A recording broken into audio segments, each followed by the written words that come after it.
Hello and welcome to Borrow My Brain. Well, today we speak to Vicky, and Vicky feels like she's running out of time. She dipped her toe into the investment world 20 years ago and pulled out very quickly. She's been back in it. She's about to build duplexes, but she's only got 10 years to actually achieve everything that she wants to achieve so that she can retire. So, is she on the right path or not? Well, I hope that you enjoy this conversation. A lot of questions were asked, a lot of answers were given, and we even looked at maybe the opportunity of investing interstate in the future because she feels that she should actually buy outside the local area that she's living in because that's where all her investments are. And she'd like to buy in a capital city. So we cover a lot of ground here with Vicky, and I really enjoyed the conversation. I hope you do too.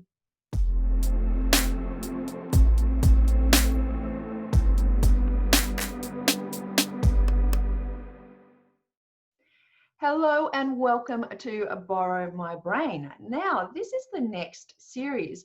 However, we're recording this still in COVID shutdown and countries across various degrees of lockdown at the moment. And I have to be honest with you, Vicky has applied to Borrow My Brain today, but I'm having a little bit of COVID fatigue, so I might only be able to lend a half of it, but we'll see where this ends up.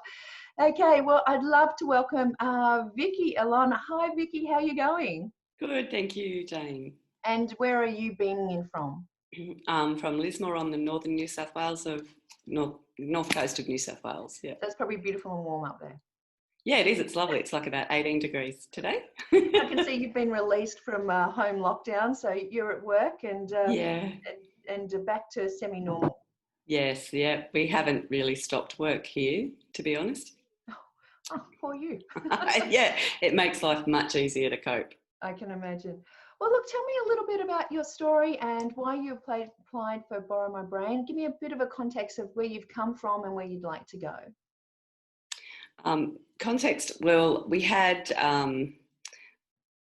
we had 4 kids and my hubby's job was a bit in and out in the early years. So we were late starting into investing and something we always wanted to do.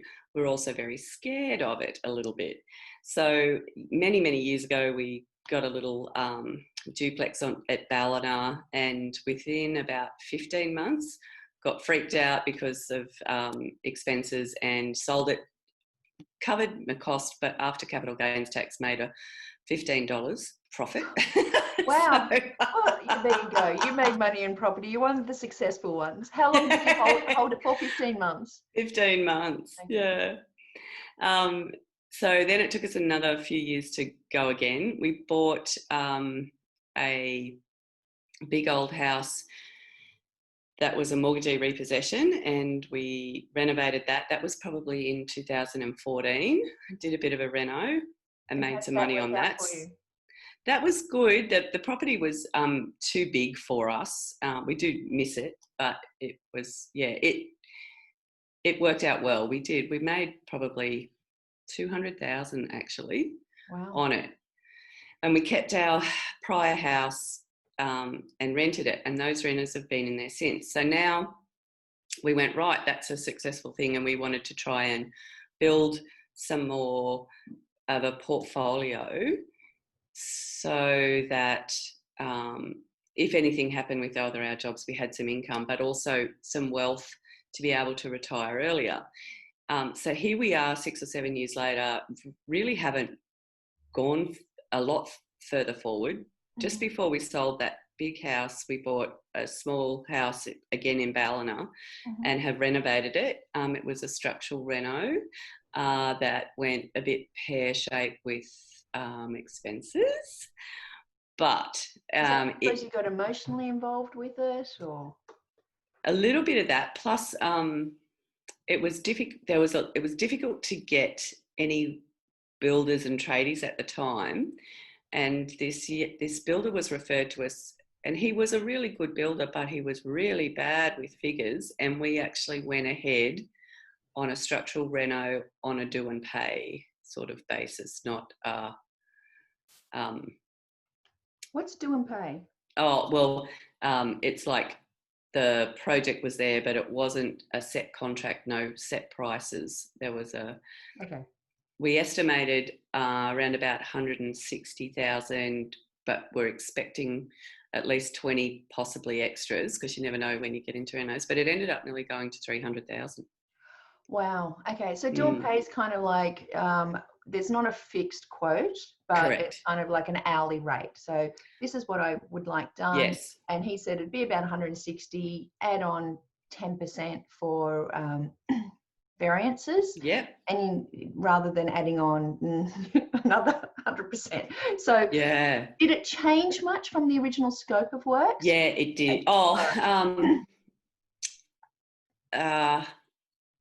Possibly the scope was not detailed enough. So we had the plans, but then things like the retaining wall needed extending, and he guesstimated for me it would be another 6,000. That ended up being another 20,000. Yeah, okay. So it's just little incremental things that just weren't completely scoped out in the beginning. But and there was we wanted a new roof. 3-bedroom house, and now we have a 5-bedroom house. It wasn't that big of a... No, the new roof ended up being more complicated, and so then that added expenses on. Yeah, don't do roofs. I've learned that. Yeah. So is that where you're living now? Yes. Okay. And the plan for that is the forever home? Is that the home, or have you... No. Could you recoup the expenses now and what it's worth? Yes.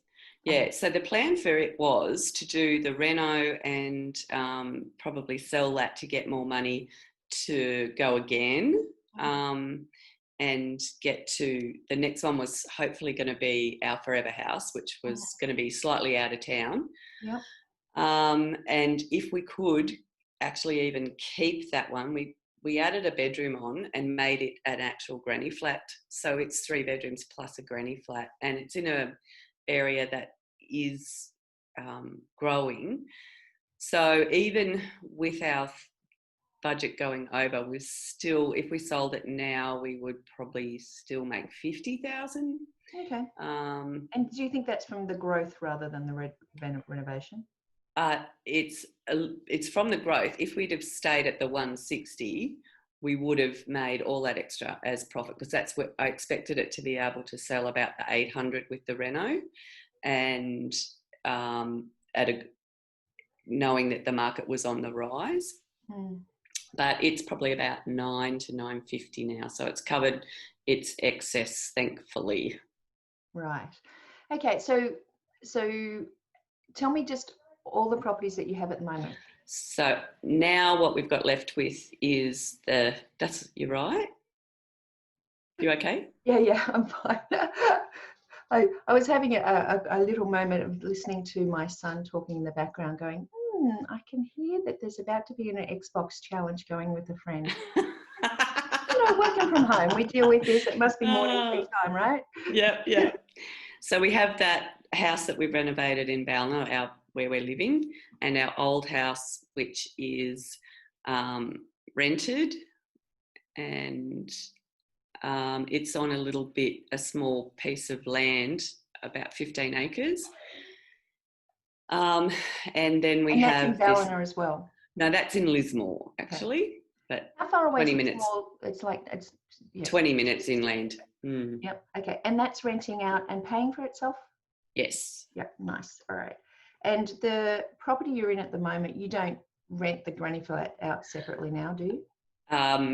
To our son and his fiancée until their wedding, which had to be postponed from COVID. So yeah, they've been there for probably 8-10 months, maybe, paying decent, almost proper rent, almost. Okay. So tell me, there's a block of land involved as well? Yes, and now we've decided to go with this block of land and a duplex in Lennox Head, which is another 15 minutes down the road, and has had a bit of explosion in prices. And had this block probably been ready 6 months ago, it would have been even better. But it won't actually settle. It hasn't registered yet, and it's due to register in late September, early October. And then we've got plans for a duplex to go with a builder that's almost ready to go to council as soon as it comes out of registration. And the cost of the land was $415. The full build, which is a turnkey, will be slightly under $800 for both duplexes, both the duplex. Yep.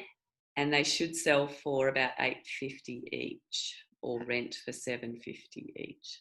Okay. And tell me a little bit about how I can help you today. Okay, so we have probably backed ourselves into a corner because the financed for the duplex is we only just got the finance through. I guess the original house that's rented, that has the 15 acres, I keep going either side of the fence on whether to keep it or to sell it. And I'm suspecting to sell it will free things up and let us move forward. But also, what is the way forward? Because I keep chopping and changing there as well. Do we do a new duplex? Do we do a PPR? How do we... Because we've sort of, in 7 years, we haven't really gotten very far. And the whole aim was to try and build a nest egg to retire on. And our debts are huge. Yep. And I just, sort of got a bit lost, I suppose, in where to from here to actually, like, everything seems to take 2 years longer than the plan. Yep. And is that my mismanagement, or I don't know, probably distraction, or not a lack of a clear plan? Yeah, lots of things. I think, the fact that you had, when was that first purchase that you got rid of quite quickly? 2014. Oh no, the very first one, 99, 2000. Okay, so it's kind of been a 20-year journey for you, and and it's not uncommon for people to dip their toe in and go, oh, this is a bit scary. Usually they dip their toe in on the research and things and pull out before they purchase, rather than get into the purchase and go, oh, I don't know what this is all about, and then pull out. And what we know is it's time in the market that, allows people to make money if you've got the right property in the right area. So that the fact that you kind of, it took you 14 years to get back to, oh, what are we doing? Let's go again, is not uncommon. So, don't feel like you're Robinson Crusoe there. Like, a lot of people go through that. Also, don't feel like you're Robinson Crusoe in the renovation experience either. I used to have this course, Ultimate Guide to Renovation, and there's so many people who were within that course going, gosh, I've been doing renovations for years and I thought I was successful. And it wasn't until I did the quick quote calculator or some of the things that we were teaching in that they're like, I realized now it was probably the growth that made me look like a champion. It wasn't the renovation. And that kind of blowout, the scope of works and monitoring that is just so vital. And you're about to go into a duplex build and you've had a building experience and you've moved from that hourly rate to a fixed price, which is great, which you need for the finance, let's face it. But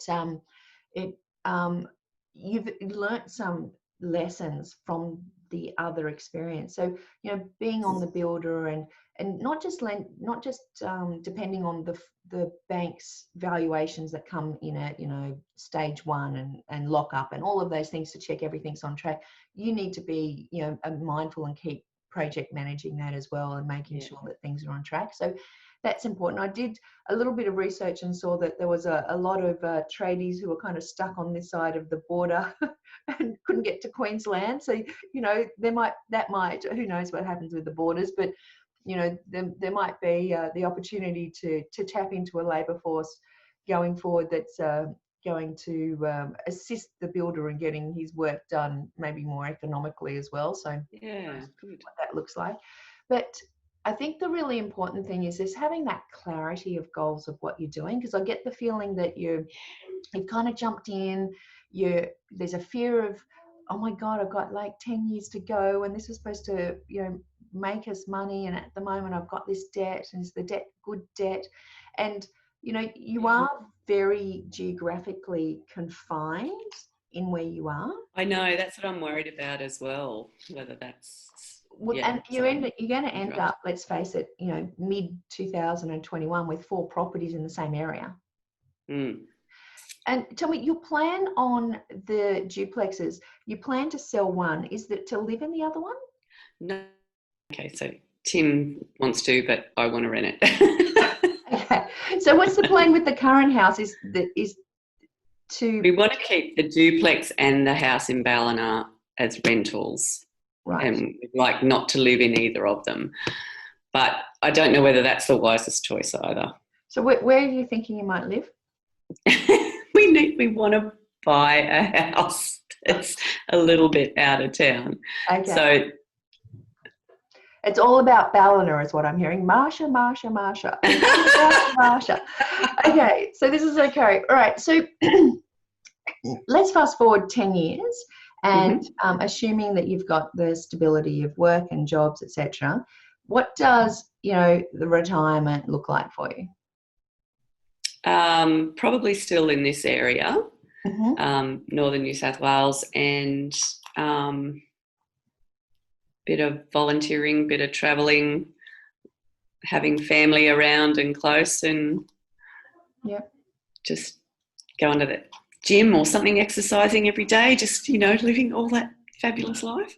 and do you know how much that kind of lifestyle will cost you? No, not really. I have done the figures a while ago, but obviously I've lost track of that as part of the goal. Yeah. Gosh, good question. I'm just going to share with you. I've got 100 things here to share. But I've got here, so I did a little bit of research, but if you go into investorschoice.com.au now, and you go into the resources section here and just pull up the calculators, I've created a bit of a you know, number of calculators that you can use. Some stage, it should just pop up here. If you have a look at this portfolio calculator, I created this just to assist people in working out, you know, how many properties do you need to in a time frame based on capital growth and all of those things to get to your goal. But if you come over here to these original tabs, this financial security and financial satisfaction, I'd encourage you to just go through and build up what you actually need. So I've built this, you know, as if you've already, you know, you're still paying a mortgage, but you might say, I'm going to have that completely paid off in 10 years time. So, you know, I don't actually need anything for this, but I do need, you know, let's say, you know, $800 a week. And so just a month, sorry, and just go through, you know, the basics of what you think you're going to need. So this is just like a basic kind of thing. And what I've also done in here, because being the good explosives engineer I was, is go back and just put in some potential, you know, buffers as well. So you've got a feeling for how much you're going to need. So this is like basic living costs. And if you come over to the next section, it takes this kind of basic living costs and goes, well, you know, I don't want to just exist. I want to have a life. So, you know, put in the gym and put in, you know, the gifts and, you know, Christmas you're going to, you know, maybe have to plan for, etc. All these little things that you want. And then you can put in another amount of, you know, a buffer. Maybe it's just a buffer of, you know, total costs. And it might come up to this type of number. Now, my experience in working through this whole thing with my mentoring students is, you know, spoiler alert here, most people think that they're going to need $100,000 to $150,000 to survive. And the reality is when we go through a visualization exercise, visualize what their life looks like, come back and cost it out, that their dream life, and I'm talking, you know, this is the life that I really want. This is not a life of sacrifice. And this is what I've been working for all these years. It often runs between $60,000 to $80,000. Kids are left home, you don't have schooling fees, you know, you might be helping out a little bit, you might be doing some courses, whatever that is. But that number, you know, that 60,000, and let's say a 10-year time frame, this then goes through, looks at your selling costs, assumes that you're going to sell all your properties at the end, And it says, well, $60,000 in 10 years' time based on inflation is about 76,000. That means that I need to have 1.5 million in the bank. Now, we'd like to think in 10 years' time we'll be back to getting 5% return on our money. Yeah. And it might be the share market or wherever that is. But that kind of comes down to, you know, in that period of time, based on, and I've said a 7% capital growth. So let's make it more conservative and say a 5% growth. Based on that, you kind of need like $2.5 million worth of property now that with a 5% growth will give you a portfolio in 10 years' time of 4.2 million. Wow. That if you sell up, put it all in the bank, pay capital gains tax, pay selling fees, pay buying, all those things, all the fees associated, is going to leave about 1.5 million in the bank for you to have the 5%, $76,000. Wow. So and the reason I designed this is just to give you a little bit of a clue of what you need to be working for. So, you know, add up what you've got now, your portfolio, and go, okay, so where do we sit at the moment with what we need? So, you know, you're about to end up with a $1.2 million duplex. The value of them is going to be $1.6 million. Yeah. So the other two properties, do they add up to $900,000, you know? And you might look at this.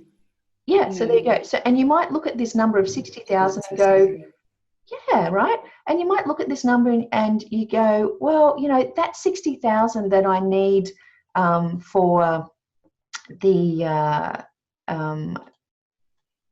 lifestyle, in 10 years' time, we're going to have 200,000 in our super.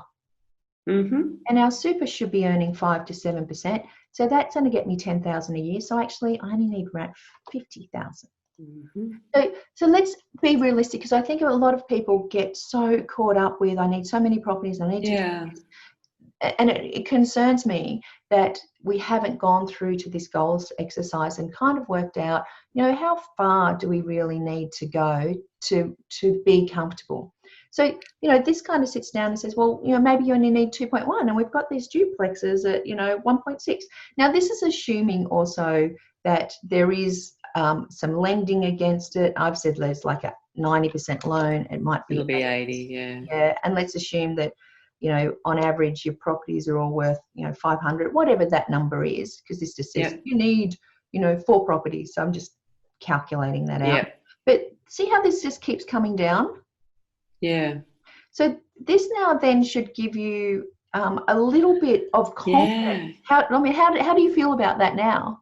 That's actually really, really good, because I think you could continue to just look at it, and stay focused instead of chopping and changing what you have to do. Like, you know, do I have to do this or that?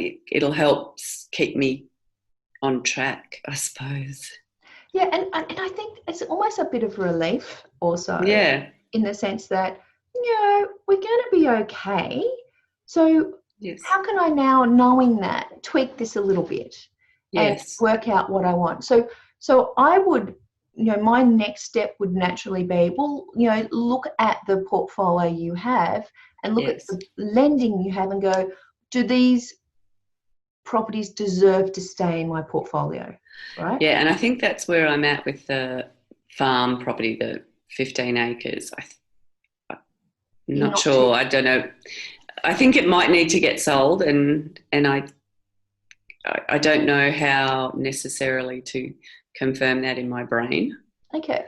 So what I would do, so I've put up a couple of reports and things. So let me just pull those up so that we can have a look at what I've got here. So what I think, so let's just get some context. So I'm pulling up my dot map, which just usually has areas in major regionals. So we're up here I'm close. So your property's here you're living currently in Ballina. Yep. Your house is at Lennox Head. It's at Lismore. Oh, sorry. The one Lennox is going to be the duplex. Okay, right. So Lismore is the farm. Yes. Yeah. And the old home is Ballina? That's where we live now. Yep. Okay, all right. The With the granny renovated flat. property. Yeah, okay. Yep. The farms Lismore. Yep. They all at some stage became homes, right? Yep. And Lennox Head is where the duplexes are. Correct. Okay. So what I would do is just have a look around, what is happening in Lismore and what kind of growth, etc. So Little, hardly any. Yeah. So the question comes down to, does this deserve to be in your portfolio? And what is happening in this whole area to justify you holding the properties here? Because it might just be that, wham, bam, this is like fantastic world happening. So what I did was I jumped over here into RP data, and I thought, well, one of the things that you would do is potentially do like a suburb report. So the Lismore is the area that we're looking for. And while this kind of generates the report, the other things I'd do is try to get a little bit of information about, the area itself. So I'd go to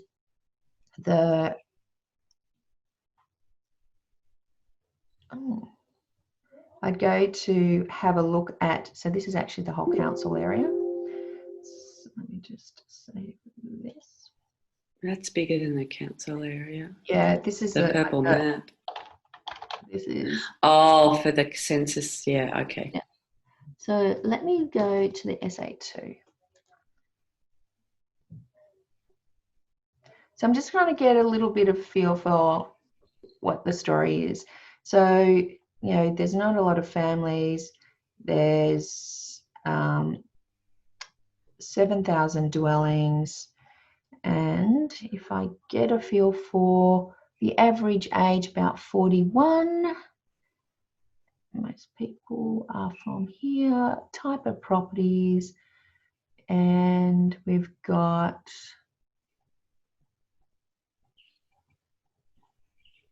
most people are in houses. So for Lismore, the house is the most prevalent, 3-bedroom house, etc. Okay, so we're just getting a little feel for the area itself. Okay, Lismore here, so 600 k's from Brisbane, I'm assuming. We've got median house price of $349. We've got house values have been going up. We've got days on the market have been coming down, so there's been a bit of activity since November last year. People were accepting a lot less than what they were putting the property on the market for. There's not a huge kind of scope between, median and upper quartile. So I'm just getting a feel for that. And then what I would do is I'd pull up Lismore and just get a concept of, what is selling in, so how many bedrooms do you have? 4. Okay. So we want to go, I'm going to say houses. Just to check, 4 bedrooms. There's still, people who want 4-bedroom properties. And houses that have sold, so 1.81. So there's not, in the last 6 months, I'm not seeing houses on big blocks selling. How far out of town are you? We're actually probably 9 kilometres to the centre of town, so it's right on the edge. It can go to the bottom of town in 10 minutes or the top of the other suburb at the edge of Canella. Yeah, so there's not and what I would try to do normally is just try to get, has there been other sales of like a property that's similar, to just get a feeling for the appetite as well. Yeah. Now, I am a member of Hotspotting, Terry Ridey's Hotspotting, and he has all of these different reports, and it gives us an idea of what's happening in areas. So I just want to have a look here at what's happening in this whole Ballina area to get a feel for the optimism or the opportunity, the infrastructure, the spend. Yeah. So just keeping in mind that we've got Ballina and Lennox Head, where your current properties are, and this question mark over the house and the block as well. Mm-hmm. So we've got Ballina typical property price. Not a lot of difference between the cost of units and houses. No. Which is interesting. We've got low vacancy rates. There's a marina expanding. Who knew? There's an NXS museum. Might have to come visit you. Ballina Coast School, 50 million, big upgrade. A lot of infrastructure. Famous neighbour is Byron Bay with the median house of 1.3, 500,000, a third of that, making Ballina look quite attractive. Ours is in that East Ballina spot, actually, yeah. Okay, so that's 7 something it was for the... Yep, so that gets us up a little bit higher, but still hard, a lot lower than the famous neighbour. Yes. Which is great. And as I said, Terry Ryder's reports are really geared. Great. The reason why I like this is they're geared around what is actually happening in the market. Heron Todd White, valuers, great valuers. They give great insights. I encourage you to go and have a look at their information as well, because they will actually go through the regions and say what is happening in the market and what the appetite is. So we might just pull that up. So this is all appealing stuff. What I'm interested to hear is the long-term growth. So we're getting 4 to 5%. So Lennox Head, 5% growth, and that's definitely kind of fits into what we were looking at achieving here. So we're being realistic, not unrealistic, which is always good. The vacancy rates, the rental yields are fantastic. So this is all good. The difficulty with townhouses is it's somewhere between a house and a unit, so you're not always sure where the information is. But once again, Ballina, Lennox Head, we're definitely getting the fact that there's been growth and there's growth potential in these areas. Sea change, lifestyles. Now, future projects, I just want to have a look at what's happening. So we've already got a commitment under construction. So and so this proposed, until they actually do things, you never know. Proposed, under construction, Woolies, Lennox Head. Okay, so there's opened, so there's a lot of things here that are giving me some optimism about, the market and what is happening. I might just pull up the where did I put this?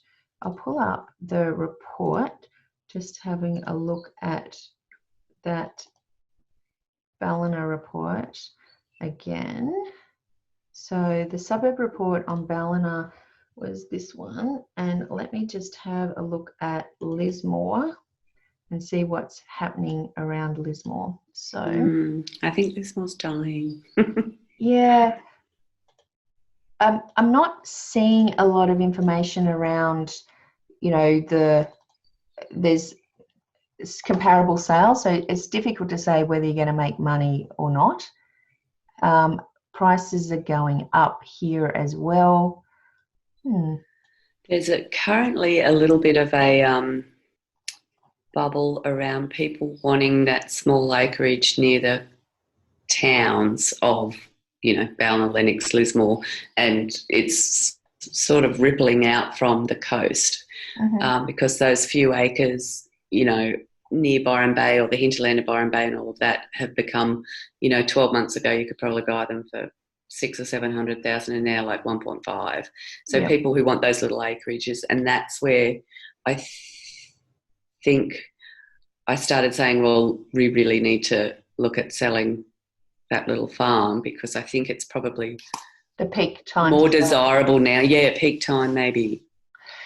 I think it's a really good idea to look at the opportunities and the risks. And I think the risk is that you are going to be really highly impacted by any significant changes in the area. And argument is there's an upside to that, which is, everyone's happy and our prices are going up and there's all this demand. But you've got a real locality risk there. So if you can, and I think you said that, post these duplexes, you were open to other opportunities in maybe Brisbane or Sydney or somewhere as well.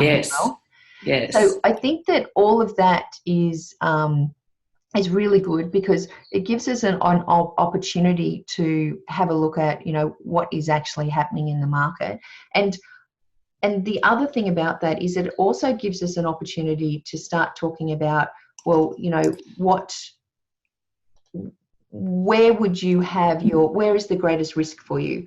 And if you're saying, look, we're seeing that proven kind of growth that we saw in Ballina and in Lennox Head, Lismore, it might just be that opportunity that you say, it's not the typical property for the area. There is a bit of a demand at the moment where there's this kind of shift to land and lifestyle blocks. It is only 10 minutes from town. Like, it's not like if people are going out and having to, get the milk once a week, you can pop in for milk. So I think there's all of those kind of benefits, and the growth that, and I'm not sure what that growth of Lennox Head has been over the last 10 years, but we can have a quick look at that. But, as I said, Heron Todd White has some really great monthly updates. And let's just see if Lismore comes up. So Lismore here is approaching the bottom of the market. Yeah. In property.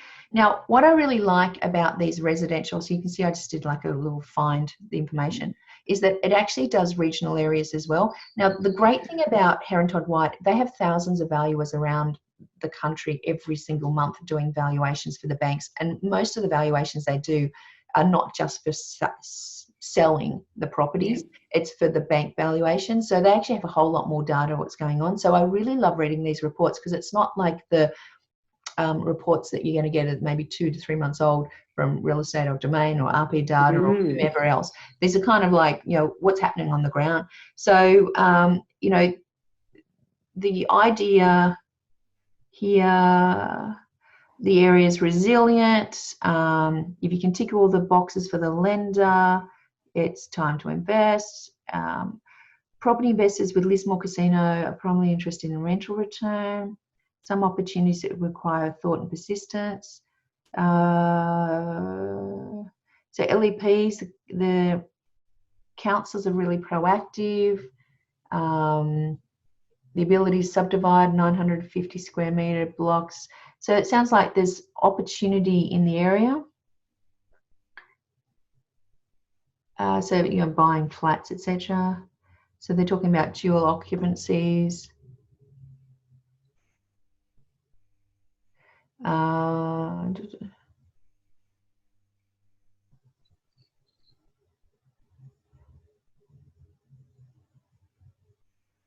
So this whole story here they're talking about is, uplift, renovation, blocks of units, but it's a whole yield story.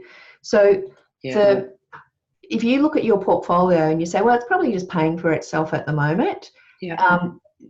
Your property in Lismore might be has a loan against it, has it? Yes. Yeah.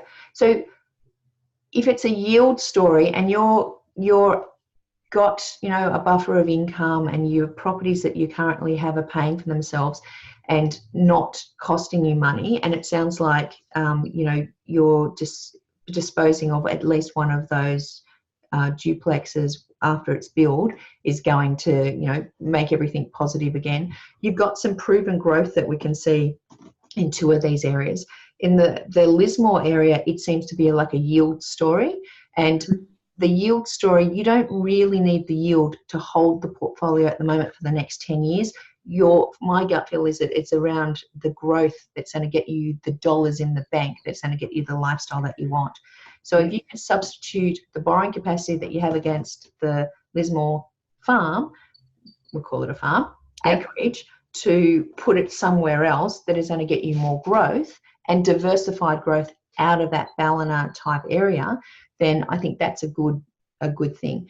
The Ballina area, though, it's looking really positive, right? We've got all this infrastructure, we've got the flow-on effect of the Byron factor, people can't afford that. It's like the ripple effect regionally, which is when you can't afford here, we move there. So we know that that's what people do.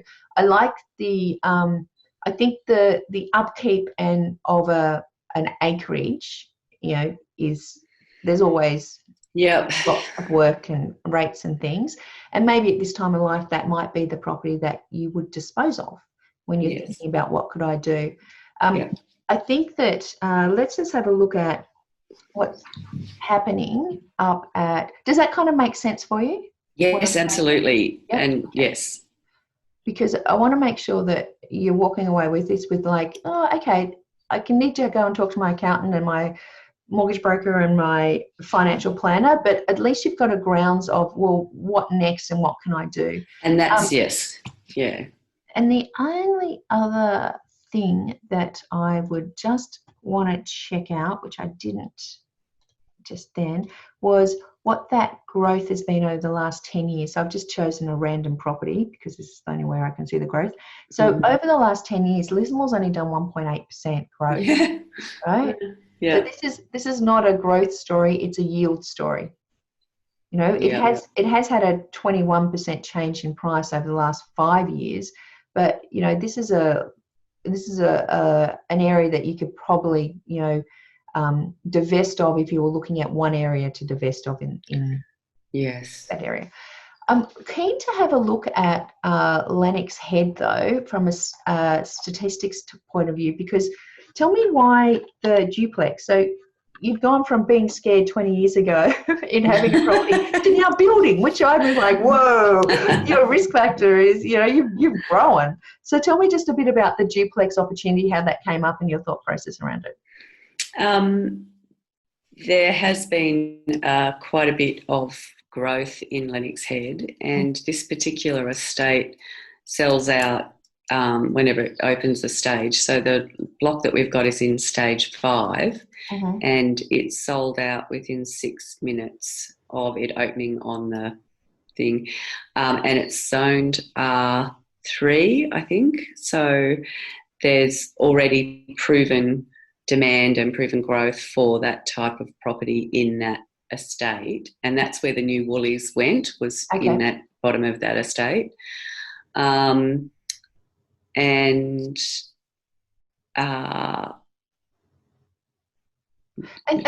just looking at like the census data, and let's keep in mind this is 2016, right? So you know, things can have changed since then.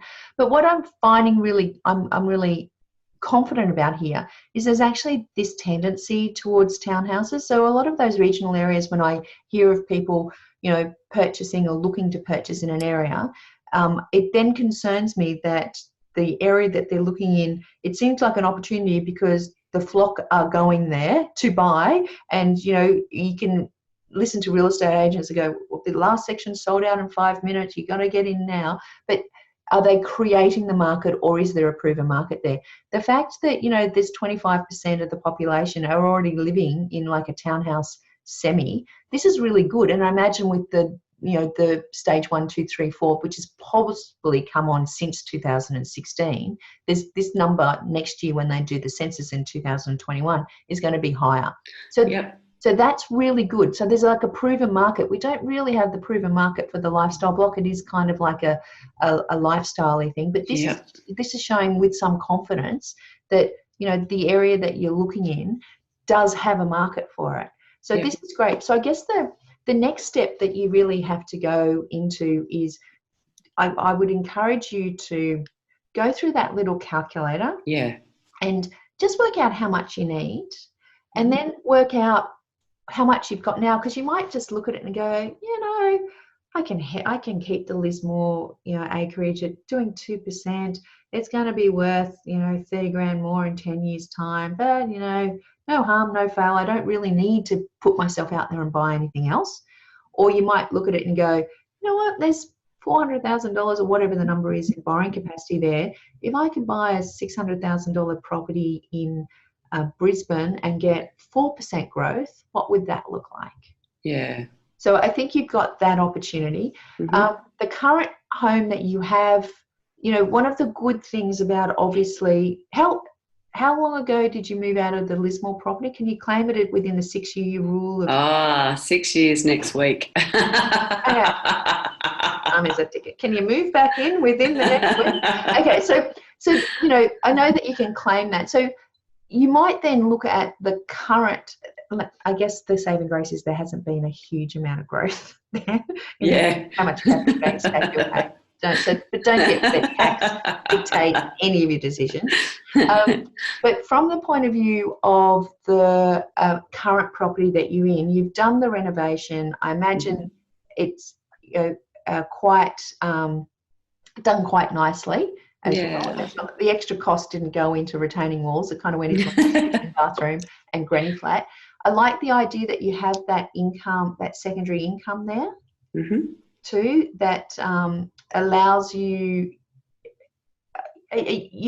having lived in a property with the granny flat out the back, although it's a family member, it always concerns me of, will the demographic of that area tolerate that type of living? Like, there's a lot of that in Ballina. Okay, the granny flats, lots of it.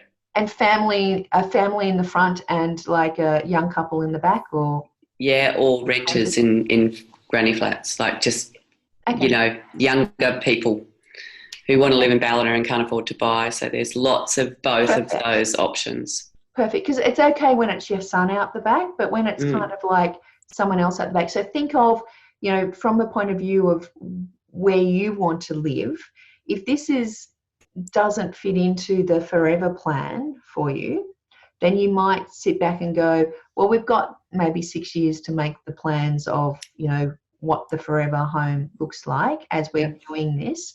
And it might be, once you've done all of these exercises, that you go through and you go, well, in actual fact, if, Ballina and Lennox Head are going up by 5 to 6% per year for the last 10 years, and we've got pricing pressure from Byron, then we'd assume that there has been good growth, and the fundamentals of the ripple effect and the infrastructure spend would increase the likelihood of replicating a similar type of growth. So we can't assume what happened in the past happens in the future, but we can look at what can happen. So you might actually just look at those two properties and say, well, in actual fact, do we need to sell the second duplex? If we get rid of the debt on the Lismore property, do we actually need to sell it? Is it a decision that we can make in the future? Could this be one of the properties that I live in? Could this be the forever home for you? At 65, you might go, well, we don't want to have a big house. And when the family comes and the grandkids, we don't want to have too much room. So they all have to stay. You might have that kind of thought process. So you get to have now the power of these choices. So it might not be, I'm going to use the $400,000 borrowing capacity from Lismore to go and spend in Brisbane. It might just be, or in Sydney or Melbourne or whatever that looks like, not in the same area. But what it might be is, well, this is just, if it's making you money and it's making you $5,000 a year, is the opportunity of getting out of that now and putting the cash that you have into a bit of a buffer so that you do have that. Because I get the feeling also when you said we're right up against our limit on this borrowing, there's some anxiety around that. Probably a little bit, yeah. So just sit in that anxiety and go, well, if I had the extra cash from the sale of the acreage in the bank, how would I feel going forward? What if the building costs did blow out due to COVID or whatever? Can I cover that, or is this going to create issues for me? Is it a good time to sell the acreage with the fact that there is people going, I'm kind of thinking sea change, tree change, I'm out of here, I need my own place, and this fits that model now. So thinking about all of these things, it may not be that the next purchase post the duplexes, will they cover their own costs if you rent them both out at $750 a week? If you move into one and rent one out at $750 a week and you rent out the house and the granny flat, all your costs are covered? Oh yeah, well and truly the house and the granny flat make more.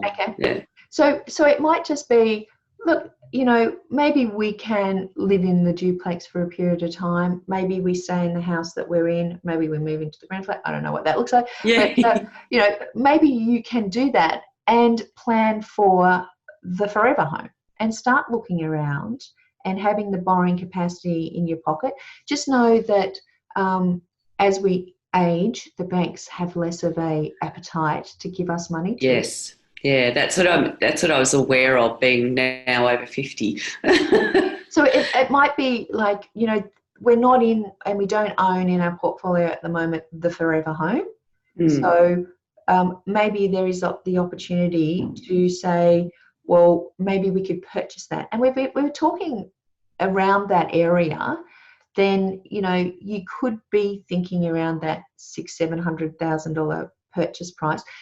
Just give me an idea of what you think the acreage is worth. 800 to 8, yeah. So one of the things that you potentially could do, and talk to your mortgage broker about this, or give us a call, we can just talk you through it. Depending on your lender, this is what can happen, is you can have a thing called a product substitution. So you have another property worth $800,000. And let's just say the loan that you've got against the original one is $400,000. They just move the loan from one to the other. So in, you know, the environment of, we need to make sure you can still afford it. But there is they will go through an assessment to make sure you can still afford it. But the fact that they've already assessed you at the fact that you can afford it, just put it into another property that you'd rather have. Yeah. You know, so that could be the process, and it doesn't flag anything at the moment about your age, because if you wait 5 years and they're like, you know, really, we're not going to really give you a 30-year loan on this. So there could be some financial kind of strategies you can put in place to substitute one property out and the other in. And depending on the lender, you may need to have a back-to-back settlement, find it at the same time as you sell.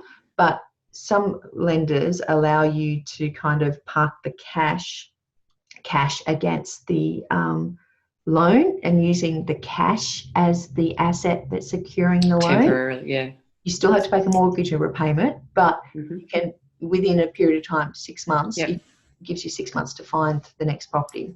So there are some clever strategies around that, but I'm not convinced now, seeing your portfolio and potentially what your cost of living could be, that you need to go and make another investment. I do like people having diversified, you know, opportunity. But the fact is, you've already got some properties. The buying and selling costs are going to eat into your opportunity. If you do plan to, you know, downsize and maybe keep the duplexes in the future, you still have, you said, the 6 years of capital gains tax, you know, not on the current property you're in. So you could do like a scheduled buy down and buy into the home you want to be in.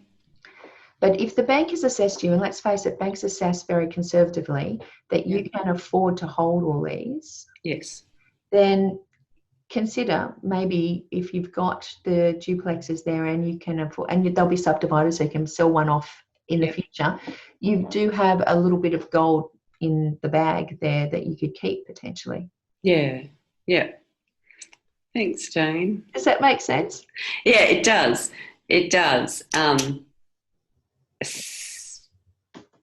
I think that's where the assessment needs for us to sit down and do all of that. Still, like, there's this little tug about getting a property in a major city.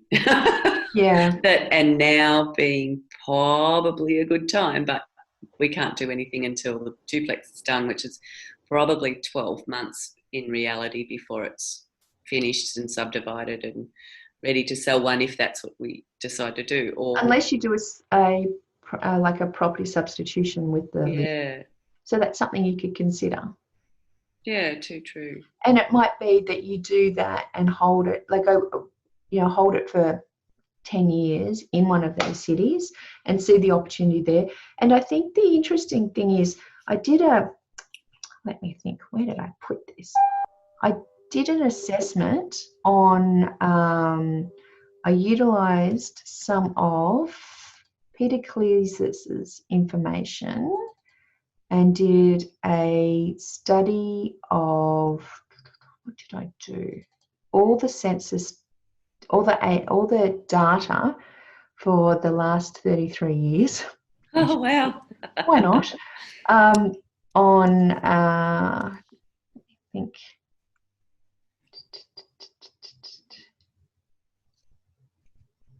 July, virtual presentation, 33 years of growth. Okay, let me have a look. What did I do here? this is what I want to show you. Okay, so what I did is I looked at the last 33 years of capital growth based on all the city information from the Australian Bureau of Statistics, and I was trying to work out, if you were going to buy, where would you buy and what have been the cities that have had the best buying opportunities? And I looked at a 5-year time frame. So if you were going to buy in the last 5 years, then the best cities red. So Hobart would have done 44% for you. Melbourne was second at 36, and then Sydney. If you had bought, 10 years ago, where would you have the most growth? Sydney, and then Melbourne, and then Hobart. If you bought 15 years ago, where would it have been? Melbourne, and then Hobart, and then Sydney. Wow, that's really interesting, isn't it? Getting a theme here, right? Yeah. 20 years ago, we have Hobart, then Melbourne, and then Adelaide. And then 25 years ago, we have Melbourne, Sydney, Hobart, and then 30 years ago, we have Melbourne, Hobart, Brisbane. Wow. So when I look at this, and I encouraged my sister to diversify like 10 years ago, and just like, where do I diversify? I'm like, well, Brisbane's got to have something coming soon, right? It's got to be their turn. And Brisbane's just not ever got there. And so she's like, you told me to buy in Brisbane. I'm like, oh, it's coming, it's coming. So, I look at this and I think, oh, gosh, I'm a student of statistics. I look at the data. I try to understand what has happened in the past and learn from it and apply to the future. If I look at who's been number 1 and 2 the most, it's Melbourne. Yeah.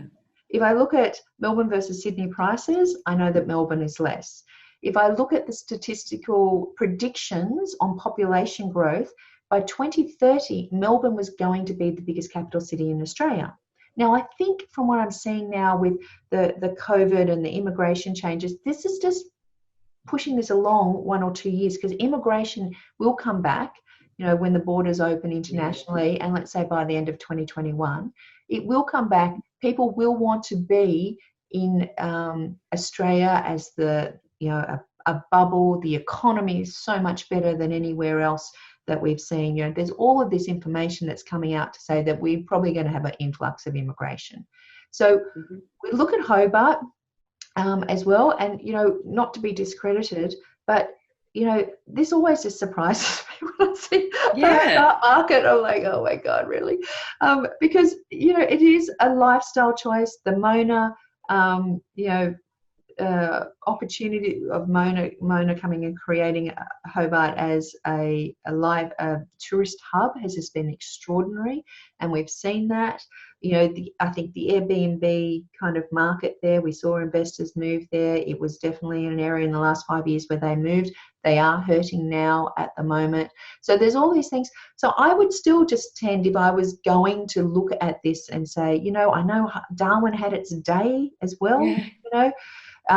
Canberra is going to withhold any real shock to the economy because of the nature of the employment there. But I look at this and I think, if I'm going to kind of hedge my bets on the next 5 to 10 years on a known performer, what's it going to look like? Yeah. And so this is, just to give you a little bit of clarity about, if you were going to say, I've got some borrowing capacity and I can park it for the next 5 to 10 years and I can live in the property I'm in now, or choose to live into the duplex in a year's time, I don't have to make those choices.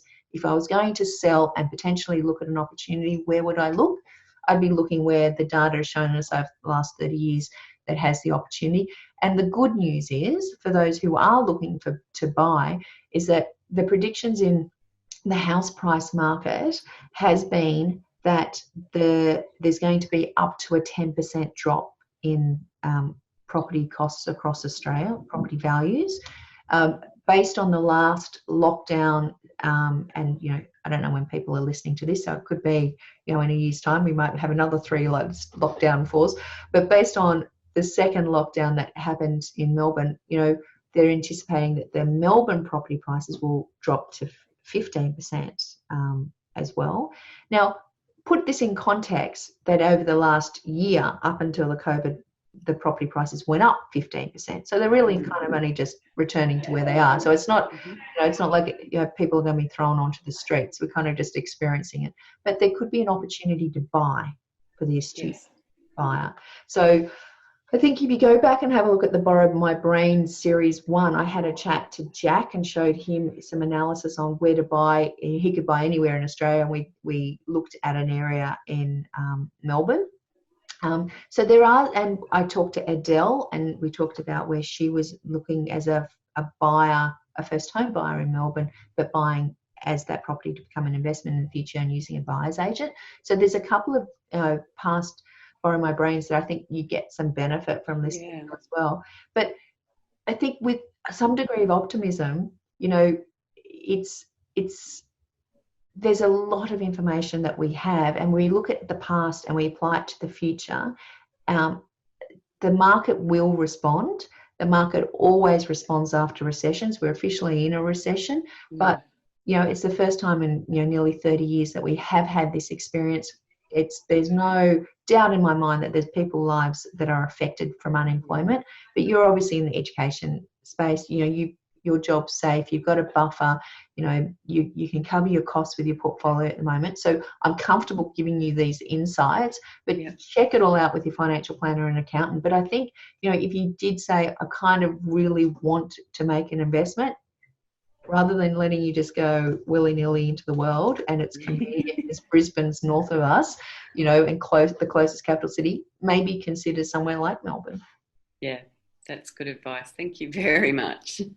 So there you go. You got half my brain because I'm in COVID fatigue, but I hope that was enough to assist you. Oh, it was awesome, and it also just got the perspective out of my own emotions attached to all the decisions.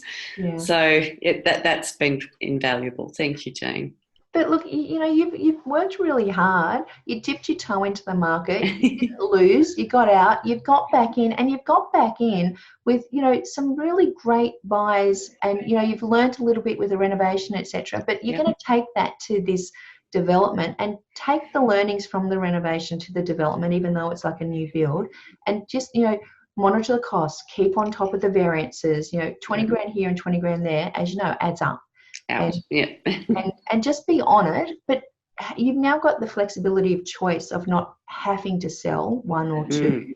You might actually want to keep them and go through that goal scenario of how much that life will cost, and just work out what you really have to do, because you may not have to make as big a risk as you think you might have to make to get to where you want to be. Yeah, that's so right. Thank you so much. Oh, my pleasure, my pleasure. Well, you look after yourself and keep safe, and wash your hands, wear a mask, don't get close to anyone, and look after yourself. But I really appreciate your question, and I'm glad I could help. Thank you, Jane. Thank you so much. Bye.